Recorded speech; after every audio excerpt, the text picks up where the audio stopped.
કોંગ્રેસ પાર્ટીના ઉમેદવારને સમર્થન આપવા માટે આ જાહેર સભાના રેલીમાં આપણી વચ્ચે ઉપસ્થિત છે એવા એઆઈસીસી માં જેને રાહુલજી સમગ્ર દેશની જવાબદારી સોંપી છે અને આપ સૌનું આવનારનું ભવિષ્ય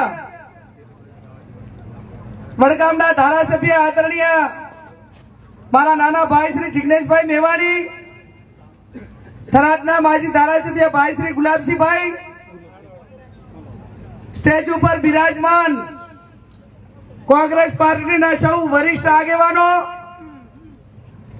વડીલો, યુવાન ભાઈઓ અને બહેનો, સૌ પ્રથમ તો હું જિગ્નેશભાઈ મેવાણીનો દિલથી આભાર માનું કે સમગ્ર દેશની જવાબદારી એમના કંધે હોવા છતાં આજે એમની મોટી બહેનને જીતાડવા માટે છેક થરાદ સુધી આપણને ટાઈમ આપ્યો છે એ બદલ હું એમનો દિલથી આભાર વ્યક્ત કરું છું. એક મિનિટ થોડી બારી લઈ લો એટલે ભારત જોડો યાત્રા ગુજરાતમાં આવી ત્યારે હું દક્ષિણ ગુજરાતમાં જંબુસર ત્યાં આપણા ધારાસભ્યોને બોલાવ્યા રાહુલજીએ, અને એમાં જિગ્નેશભાઈ હતા. અમે 17 જણા ડોર ટુ ડોર રાહુલજી બધાને પ્રશ્નો પૂછતા હતા. એટલે જિગ્નેશભાઈ અને રાહુલજી અંગ્રેજીમાં વાત કરે, સૌથી વધારે વિગતથી માહિતગાર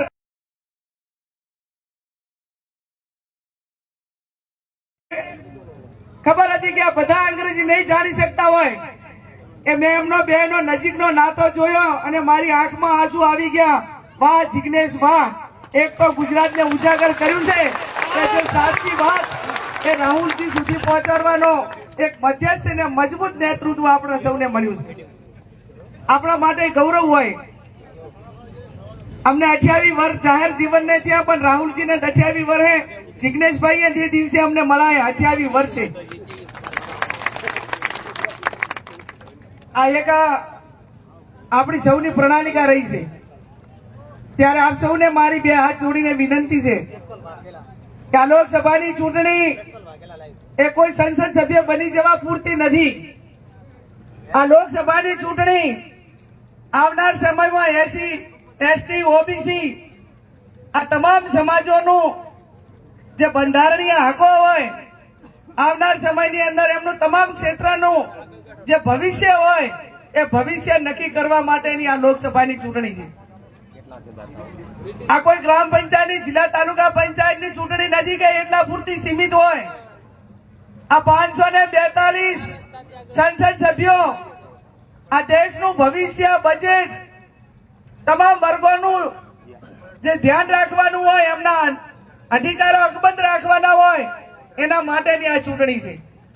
અને એટલા માટે કરીને આપ સૌને મારી બે હાથ જોડીને વિનંતી છે કે કોંગ્રેસ પાર્ટીએ એના ચૂંટણી ઢંઢેરામાં આપણા માટે અનેક મુદ્દા આપ્યા છે. આ ગુજરાત સરકારમાં છેલ્લા 30 વર્ષથી તમે જુઓ છો કે આપણો દીકરો દીકરી ગમે એટલા ભણે, એને ગમે એટલું ઊંચું મેરિટ આવે, પણ જયારે એને પરીક્ષા આપવા જવાની હોય બીજા જિલ્લામાં, અને માંડ રખડીને પરીક્ષાના કેન્દ્રએ પહોંચે અને ત્યાંથી અડધો કલાકમાં સમાચાર મળે કે પેપર ફૂટી ગયું છે. આ સ્થિતિ આજે આપણી બધાની છે. અને હવે તો આ લોકસભાની ચૂંટણી પણ પેપર ફોડવા વાળા જ લડે છે. અને પેપર ફોડવા વાળા ચૂંટણી લડે છે ત્યારે એમને 7મી તારીખે મતદાન કરીને એમને ફોડવાના એ આપણી સૌનો પોતાનો હક છે.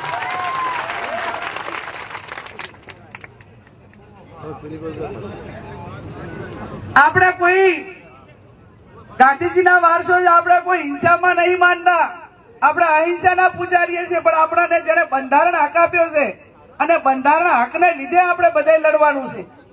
અને લડવાનું છે ત્યારે કોંગ્રેસ એના ચૂંટણી ઢંઢેરામાં કીધું છે કે યુવાનોને રોજગારી માટે શરૂઆતના 1 વર્ષ સુધીમાં 1 લાખ સુધીના પગારથી યુવાનોને નોકરી આપવામાં આવશે, એટલે મહિનાના 9,000 માનદ વેતનથી. તમને બધાને ખબર છે ખેડૂતોના દેવા માફ કરવાનો મુદ્દો આ વખતે પણ કોંગ્રેસ પાર્ટીએ લીધો છે. 2009માં આપણી સરકાર હતી. આ તમામ ખેડૂતો અહીં મોટા ભાગના છે. એ ટાઈમે કોંગ્રેસની સરકારે ખેડૂતોના દેવા માફ કર્યા હતા કે નતા કર્યા? અને એના પછી પાછા હતા એના દેવા આપણા ઉપર થયા છે. આપણા કોઈના હાથ બાર આઠના ઉતારા એ બોજાથી કોઈ મુક્ત નથી. બધા ઉતારા એ બોજા વાળા છે. એને મુક્ત કરવા હોય તો આપણે કોંગ્રેસની સરકારની આપણાને બધાને પોતાને ખેડૂતોને, એમાં ખેડૂત કોઈ એક સમાજનો નથી હોતો. 18 આલમ 36 કોમનો ખેડૂત હોય છે. અને તમામ ખેડૂતો દેવાના ડુંગર હેઠે જ્યારે દટાયેલા છે, ત્યારે એને ક્યાંક ને ક્યાંક રાહત મળે એના માટે કોંગ્રેસ પાર્ટી એના ચૂંટણી ઢંઢેરામાં લીધું છે. મહિલાઓ સાથેની વાત હોય, ક્યાંક મહિલાઓની સલામતીની વાત હોય, બેન દીકરીની સલામતીની વાત હોય, તો એના માટે ભૂતકાળમાં 2009માં જ્યાં સુધી આપણી યુપીએની સરકાર હતી એ ટાઈમે મહિલાઓ માટેના કાયદા અમલમાં મૂક્યા હતા. એ કાયદાઓનું અમલીકરણ પણ સરકાર જે પ્રમાણમાં કરવું પડે નથી કરતી.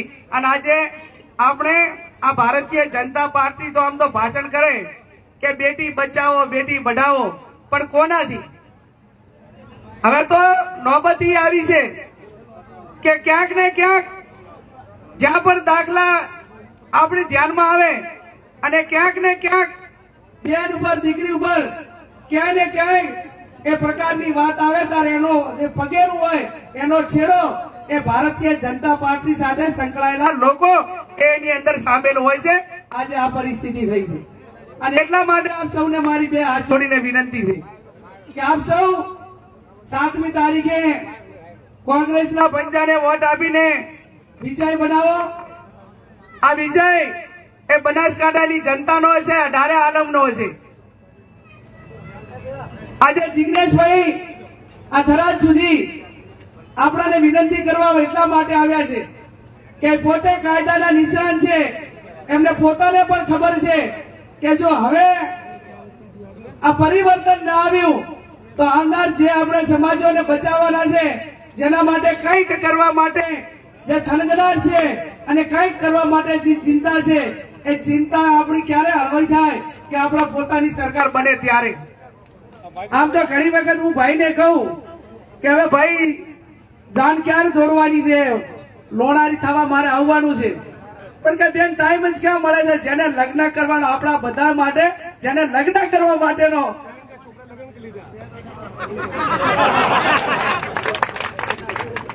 લગ્ન કરવા માટેનો ટાઈમ, એને કેટલી ચિંતા. જિગ્નેશભાઈ કહે છે કે પ્રિયંકા ચોપરાએ લગ્ન કરી લીધા, પણ મારે તમારા બધાની ચિંતા છે. પેલું બધા લોકોનું કઈ સારું થવા માટેનું થઈ રહે અને પછી હું પોતે લગ્ન કરું તો લગ્ન પણ મને શોભે. આટલી ચિંતા એક નવ યુવાન આપણા માટે કરતો હોય ત્યારે આપણી સૌની જવાબદારી છે. અને કોંગ્રેસની સરકારની જરૂર કોને છે? અમે વિધાનસભામાં બજેટમાં બેસીએ છીએ, એસસી ની વાત આવે, ઓબીસી ની વાત આવે, આખા દેશની અંદર રાહુલજીએ એક જ નારો ચલાવ્યો કે તમે જનગણના એ વસ્તીના ધોરણે આંકડા આપો. કેમ નથી આપતા? અને જેને જનગણના માટે વાત સામેના પક્ષો વાળાએ કરીને તો એમને પણ ક્યાંક ને ક્યાંક એમના કાઢી મૂક્યા. એનું કારણ છે કે જો જનસંખ્યા અને વસ્તી ગણતરી જે એના કાસ્ટ વાઇઝ થાય તો ક્યાંક ને ક્યાંક એમના પોલ ઉઘાડા થાય એમ છે. એટલા માટે કરીને જે જનસંખ્યા ગણવાની હોય એમાં પણ ક્યાંક ને ક્યાંક રીતે વિલંબ થઈ રહ્યો છે. કોઈ પણ 5-6 મહિના ખાલી ના રહે. આજે પંચાયતોની ચૂંટણીઓ ના આવે, જિલ્લા પંચાયતની ના આવે, તાલુકા પંચાયતની ના આવે, 2 વર્ષથી આ વહીવટદારોનું રાજ ચાલે છે. ત્યારે મારે વિશેષ નથી કહેવું, પણ જ્યારે નડાબેડથી કરીને અંબાજી સુધીનો પ્રવાસ કર્યો, ગામડે ગામડે આ પહેલી ચૂંટણી ગુલાબભાઈ એવી હશે કે 1948માં આ દેશને આઝાદ કરવા માટે, આ દેશમાંથી ગોરાઓને કાઢવા માટે ગાંધીજી હોય, સરદાર વલ્લભભાઈ પટેલ હોય, બાબા સાહેબ હોય, આવા એ વખતના આપણા સ્વતંત્ર સેનાની હોય, આ બધા જ લડવૈયા હતા.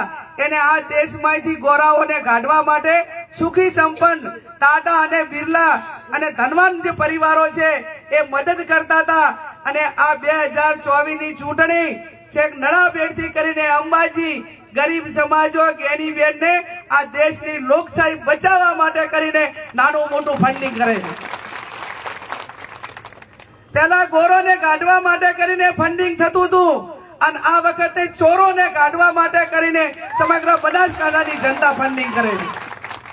ત્યારે આપ સૌને મારી બે હાથ જોડીને વિનંતી છે કે ક્યાંક નાના મોટી કોઈ કારણોસર ભૂલ થઈ હોય તો આ ભૂલ કરવા વાળા કરતા માફ કરવા વાળો મહાન હોય છે. અને વાવ બાબર સોયગામ આ થરાદ આ વિસ્તાર કોઈ એક એવો પરિવાર ના હોય કે એના સુધી અમે કે કોંગ્રેસ પાર્ટીના આગેવાનો તમારા સુખ દુઃખમાં આવીને ઉભા ના રહ્યા હોય એવો કોઈ દાડો નહીં હોય. તમે મને ફોનથી સમાચાર આપ્યા છે ને તો અડધી રાતે તમારા વચ્ચે અમે આવીને ઉભા રહ્યા છે. અને એટલા માટે કરીને હું કહું છું કે પોતાના હોય ને ઘણી વખત મને કેપી સાહેબ કે દૂધની ગાય હોય ને એની પાટવું એ ખમાય પણ એ બિલકુલ કોઈ દાડો દુવાર તો શું પણ કોઈ દાડો એની આશા ના હોય. એ આખો દાડો સોટિયું ભરે ને તો એનું દર્દ પણ થાય છે. અને એનું દર્દ થાય છે ત્યારે જે સામેવાળા સામ દામ દંડ ભેદની રાજનીતિ એ એકદમ તમામ સરકારી વહીવટી તંત્રનો ઉપયોગ, એક બાજુ સહકાર, એક બાજુ સરકાર, એક બાજુ સંગઠન, એક બાજુ પૈસાનું રેલમછેલ, એક બાજુ દબાવ, એક બાજુ સમાજ વચ્ચે એકાબીજાઓના ઝઘડા, આ તમામ એંગલથી ચૂંટણી લડે છે. ત્યારે હું તમને એટલું કહેવા માંગુ છું જાહેરમાં કે જે તમારે ખેલ કરવા હોય કરી લો. મને ઘણી વખત એમ કે બેન આ બધા સંસાધનો તમારી સામે છે. મેં કીધું આના સંસાધનો 2017 મારી સામે જ હતા અને 2017 શું થયું એ તમે ગુજરાતે અને જિલ્લાએ જોયું. આના સંસાધનો 2022 મારી સામે હતા જ, જ્યાં ચૂંટણી લડવાની પણ હિંમત કરી નથી. આપણે હર હંમેશા એક કહેવત છે કે કોઈ પણ માણસ વધારે કઈ ઓલું કરતો હોય ને ત્યારે એમ કે આ ચોરને પણ ચોરની માં કોણ છે એને ગોતો. એટલે આપણને ખબર છે કે આપણે ચૂંટણી ચાના સામે લડવાની છે. આપણે ચૂંટણી ડમી સામે નથી લડવાની. આપણે બનાસકાંઠાની આઝાદી માટે એક વ્યક્તિ સામે આપણે આ ચૂંટણી લડવાની છે. અને વ્યક્તિને પોતાને ખબર હોવી જોઈએ કે આ કોંગ્રેસ પાર્ટી છે કે દેશમાંથી આ પાર્ટીએ અંગ્રેજોને કાઢ્યા હોય તો બનાસકાંઠામાંથી તમને કાઢવામાં બનાસકાંઠાની જનતા કટિબદ્ધ છે અને કોઈ તમે રોકી શકવાની નથી. ત્યારે સત્તાનું વિકેન્દ્રીકરણ હોવું ખૂબ જરૂરી છે. અને સત્તાનું વિકેન્દ્રીકરણ જોવું અલગ અલગ હોવું ખૂબ જરૂરી એટલા માટે છે કે આજે બનાસકાંઠાની હાલત શું છે. આ સમાજ વચ્ચેની ચૂંટણી નથી. આ ભાજપ કોંગ્રેસ કરતા એક વ્યક્તિ સામેની ચૂંટણી છે. અને એ વ્યક્તિએ બનાસકાંઠા જિલ્લાને જે બાંધમાં લીધો છે, હવે આખા જિલ્લામાં ફરીને નોકરિયાના, ડેરિયાના, કોન્ટ્રાક્ટરના વાયદા આપે છે, લોભને લાલચ આપે છે. એમને મેં દાંતામાં બધે જઈને કીધું કે આ 2017 નું 5000 નું લિસ્ટ અમારી પાસે પડ્યું છે. એ 5000 નથી કોઈને ફોન કરી કહેતા કે જે વચ્ચે હતા ને એ કોઈ ફોન ઉપાડતા નથી. એટલા માટે કરી નાય ને તો ત્યાં એટલે હવે એક વખત કોઈ વિસ્તારની અંદર માણસ એક વખત છેતરાય પણ વારંવાર છેતરાય નહીં. એટલે ચાક નાના મોટી લાલચો લોભ મને લાગે થરાદમાં 2022 બધી આવી લાણી આપી છે અને કોઈ હૈયા વરાળ ઠાલવતું હશે. એટલે થરાદનું આ બાજુનું પેલું તો એક વાવનું લિસ્ટ ભેગું થયું, પછી થરાદનું થયું અને આ વખતે તો આખા જિલ્લાનું લિસ્ટ ભેગું થાય છે. બેંક માટે, ડેરી માટે, કોન્ટ્રાક્ટર માટે. અને પછી 8મી તારીખ થાય ને એટલે બધાના ફોને બ્લેકમાં મેલી દેશે, કોઈ ઉપાડશે નહીં. આપણે આ વર્ષોથી જોઈએ છે. એટલે એવી ક્યાંય નાના મોટી વાતોમાં ના આવતા. પોલીસના ઘણી બધી નાનો પોલીસનો સ્ટાફ એ આપણા માટે લાગણી વાળો છે, પણ ક્યાંક ને ક્યાંક ઉપરના અધિકારીઓ એમને સારું પોસ્ટિંગ મળે, અમારી વાહ થાય, અમને કઈક સારા ઓલા ઠેકાણે મૂકે, એના માટે કરીને ક્યાંક ને ક્યાંક નાના માણસોને દબાવવા માટેનું ચાલુ કર્યું છે. તો હું એમને પણ કહું છું કે પોલીસનું કામ એ કાયદો ને વ્યવસ્થા જાળવવાનું છે. પોલીસનું કામ એ નિષ્પક્ષ ચૂંટણી કરાવવા માટેનું છે. પોલીસનું કામ કોઈ અઘટિત ઘટના બની હોય તો જે ગુનેગાર છે એની સામે પગલા લેવાનું છે. તમારું કામ ચૂંટણીમાં કોને વોટ આપવા ને કોને ના આપવા એ તમારું કામ નથી. અને આ પ્રમાણે જો તમે કરશો તો એટલું તો ધ્યાન રાખવું પડે કે તમે જે પગાર લ્યો છો, જે પગાર તમને મળે છે ને એ ભાજપના કાર્યાલયથી પગાર નથી મળતો, એ તમારા ખાતામાં પગાર એ બનાસકાંઠાની જનતા, ગુજરાતની જનતા અને 18 આલમ 36 કોમના પરસેવાના ટેક્સના પૈસાનો તમને પગાર મળે છે. એમાં એટલું તમારે અને તમને બુટલેગરો પણ પગાર નથી હાલતા. બુટલેગરો હપ્તા હાલતા છે પણ તમને પગાર નથી આપતા. અને આ બધી જયારે બાબતો ધ્યાનમાં લઈને હું એમને વિનંતી કરું છું કે આ લોકશાહીનું હનન ના કરો. એ કોઈના નથી થયા, કાલે તમારા નથી થવાના. આજે આઈપીએસ જેટલાય જેલમાં છે એ નજરની સામે છે અને એ નોબત તમારા માટે પણ ઇનાય ના લાવે એ જોજો. એટલે આપ સૌને મારી બે હાથ જોડીને વિનંતી કે આપ સૌ 7મી તારીખે કોંગ્રેસના પંજાને વોટ આપીને વિજય બનાવજો. હું એટલું ચોક્કસથી કહીશ અને બનાસકાંઠા માટે એટલું અમે ચોક્કસથી કહીશું કેપી સાહેબ, ભલે અમારી પાસે પૈસા 1 રૂપિયો ના હોય, ભલે અમે 500 અને 1000 રૂપિયા માગીને ચૂંટણી લડતા હોઈએ, પણ અમારી પાર્ટીના આગેવાનો હોય, અમારા મતદારો હોય, અમારું શિસ્ત નેતૃત્વ હોય, અમારા ઉપર મૂકેલો ભરોસો હોય, એ ભરોસાનો વેપાર અમે કદી જિંદગીમાં કર્યો નથી અને કદી કરવાના નથી. અમે વેચાઉ માલ નથી. અમારે જિગ્નેશભાઈ મેવાણીને કે કાંતિભાઈ ખરાડી હોય, એ બનાસકાંઠાની જનતાને અમે ગૌરવ અપાવ્યું છે. અમે એવું એક પણ કામ નથી કર્યું કે જેથી કરીને તમારે નીચું જોવું પડે. અને લોકશાહી એક મતદાર જયારે મતદાન કરતો હોય ત્યારે એના ઉપર ભરોસો મૂકીને મતદાન કરે છે. મને જિગ્નેશભાઈ મેવાણી મને યાદ આવે છે 2017 ની ચૂંટણી.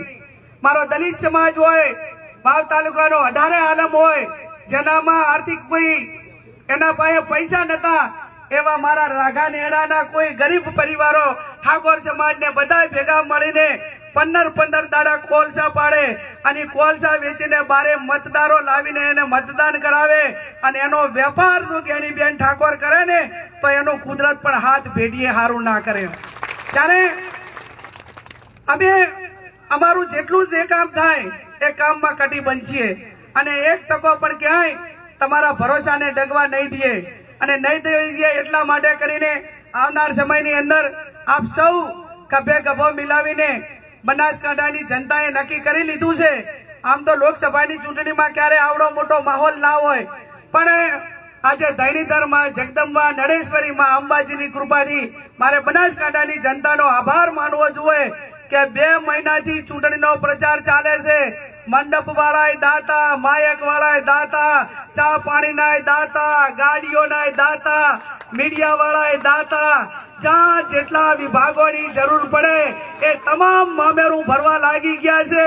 એક વ્યક્તિ પણ કોઈ 50 પૈસા માંગતું નથી. આનાથી મોટી તંદુરસ્ત લોકશાહીની બીજી કઈ નિશાની હોઈ શકે? અને જે એ તમે બધું જે અમારા માટે કરો છો એનું ઋણ ઉતારવા માટે ભગવાન પરમાત્મા માં નડેશ્વરી માં અંબાજી અમને શક્તિ આપે. અને એટલું હું ચોક્કસથી કહીશ કે જે લોકો બાબા સાહેબ આંબેડકરના બંધારણને દરિયામાં નાખવાની વાતો કરવા વાળાને હું કહેવા માંગુ છું કે તમે બંધારણને દરિયામાં નાખવા વાળા કાન ખોલીને સાંભળી લેજો. એ બાબા સાહેબ આંબેડકરનું બંધારણ એટલું કમજોર નથી કે તમારાથી દરિયામાં નખાય, તમારી હાથ ભેડીઓ મેટી જાય ને તો બાબા સાહેબ આંબેડકરના બંધારણને આંચ નહીં આવવા દે. એ બનાસકાંઠાની જનતા આજે ખડે પગે ખભે ખભો મિલાવીને બંધારણનું રક્ષા કરવા માટે ચૂંટણી લડી રહી છે. અને એટલા માટે કરીને આપ સૌને મારી ફરી પણ 2 હાથ જોડીને તમારી બેન તરીકે, દીકરી તરીકે, બનાસની બેન જ્ઞાનીબેન, બનાસની બેન જ્ઞાનીબેન, ઇન્દિરાજી એક વખત દક્ષિણમાં ચૂંટણી લડતા હતા. એ ટાઈમે રાજકીય જે પરિસ્થિતિ હતી અને એ ટાઈમે ચિકબંગલુરના લોકોએ નારો આપ્યો હતો, 1 શેરની 2 લંગૂર, ચિકબંગલુર. અને આજે બનાસકાંઠાની જનતાએ નારો આપ્યો છે બનાસની બેન જ્ઞાનીબેન, બનાસની બેન જ્ઞાનીબેન. અને એના કરતા પણ મારે વધારે બનાસકાંઠાની જનતાનો આભાર એ માનવો પડે કે આ તમે એવી ચિંગારી અડાડી છે કે જેનો પવન સમગ્ર ગુજરાતની અંદર પહોંચ્યો છે. અને સમગ્ર ગુજરાતના તમામ કોંગ્રેસના આગેવાનો, નેતાઓ એમ કે છે કે બનાસકાંઠાની જનતાનો અમારે આભાર માનવો જોઈએ. શરૂઆત એમણે બહાર નીકળવા માટેની કરી છે અને એના હિસાબે આખા ગુજરાતની અંદર કોંગ્રેસનું વાતાવરણ બંધાણું છે. અને એટલા માટે આપ સૌ અહીંયા ગભે ગભો મિલાવીને જિગ્નેશભાઈના હાથ મજબૂત કરજો.